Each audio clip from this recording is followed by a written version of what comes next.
जब से मैं मुख्यमंत्री बना हूँ तो मेरी प्रॉपर्टी कम हुई है। वो अगले साल के एफिडेविट में आपको, जब हम चुनाव लड़ते हैं उस समय के एफिडेविट में आ जाएगी।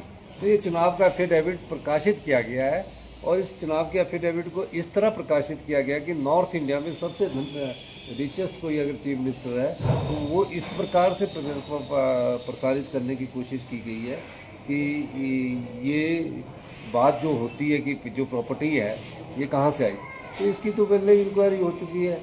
ईडी इनके पास है, सीबीआई इनके पास है। मेहनत और ईमानदारी से कोई भी प्रॉपर्टी, कोई भी व्यक्ति, कोई आम आदमी, परिवार का आदमी भी कमा सकता है। सर, जो आप कह रहे हैं कि एक कहीं ना कहीं प्लान तरीके से है, तो उसमें प्लान तरीके से इसलिए कि इसमें सोशल मीडिया में ऐसे चलाया जा रहा है कि एक आम परिवार का व्यक्ति कैसे ऐसे कमा सकता है। तो उस समय ये जो प्रॉपर्टी की वैल्यू थी ये कोई ज़्यादा नहीं थी। उस समय जब मैं शिमला में पिछले 40 साल से काम कर रहा हूँ, मेहनत करता हूँ, मेहनत और ईमानदारी से कोई भी आदमी प्रॉपर्टी कमा सकता है। और अगर किसी को इस प्रॉपर्टी में किसी को डाउट है, जो भारतीय जनता पार्टी वाले ट्रोल कर रहे हैं, तो उस प्रॉपर्टी की जानकारी ले सकते हैं। ईडी से जानकारी ले सकते हैं, सीबीआई से जानकारी ले सकते हैं। और एक बार तो पहले ही मेरी इसकी इंक्वायरी हो चुकी है। क्योंकि ये प्रॉपर्टी कौन सी है ये मैं बताना चाहता हूँ। ये प्रॉपर्टी वो प्रॉपर्टी है जो चुनाव के वक्त एफिडेविट में दिखाई जाती है और चुनाव के वक्त कोई झूठ नहीं दिखाया जाता है। ये मैं कहना चाहता सर, किसका षड्यंत्र आपको लग रहा है सर? हूँ। भारतीय जनता पार्टी वाले मेरी छवि को खराब करना चाहते हैं और इस राजनीतिक तरीके से किसी न किसी तरफ से उनका सोशल मीडिया अटैक करता रहता है। सर, आपने एक बयान दिया कांगड़ा में कि कोई एमएलए भाजपा में जाना चाहे तो जा सकते हैं, तो क्या कांग्रेस में कोई ठीक नहीं, मुझसे आप जैसे आपने सवाल पूछा उसी तरह सवाल पूछा कि अगर कोई कांग्रेस का एमएलए बीजेपी में जाना चाहते हैं, मैंने बोला जाए, खुला है।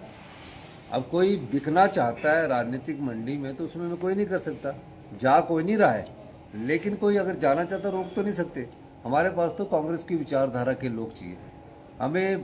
वैसे तो भारतीय जनता पार्टी से कई विधायक हमारे पास आते हैं, मिलते हैं कि अगला चुनाव में उनको लगता है कि टिकट नहीं मिलेगा तो कहीं कांग्रेस पार्टी से चुनाव लड़ा जा सकता है। तो मैंने कहा कि चंदा चोर और पेपर लीक वाली भारतीय जनता पार्टी से कोई भी आदमी हम नहीं लेंगे, भ्रष्टाचारी पार्टी से कोई भी आदमी हम नहीं लेंगे। तो भाजपा का अगर टिकट कोई एमएलए मांगेगा तो कांग्रेस नहीं देगी? ना, वो पेपर लीक उन्होंने करवाया है, चंदा चोरी उन्होंने की, उनकी विचारधारा ने करवाया है।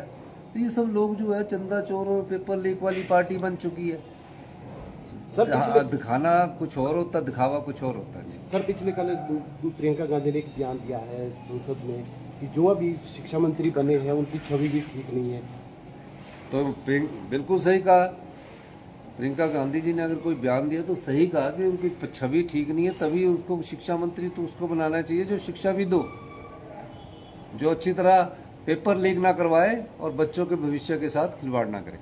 सर, लगातार आपका जो ग्रस्त क्षेत्र है वहाँ पे आपने दौरा किया, घाटी में किया है, क्या निश्चित रूप से अभी मेरी विधानसभा अध्यक्ष कुलदीप सिंह पठानिया जी से भी बात हो रही थी। चंबा में बहुत नुकसान हुआ है तो अभी मैं उनसे बात करूंगा और मैं जब अब जाऊँगा तो चंबा में उस नुकसान को भी मैं देखने जाऊँगा। सर, कंगना रनौत ने भी कल एक बयान दिया है, कहना बहुत गलत बात है और इस्तीफे के लिए लड़की थी, उसको राजनीतिक मोड़ नहीं देना चाहिए। वो राजनीतिक मोड़ देने की कोशिश कर रही है जो कि गलत है।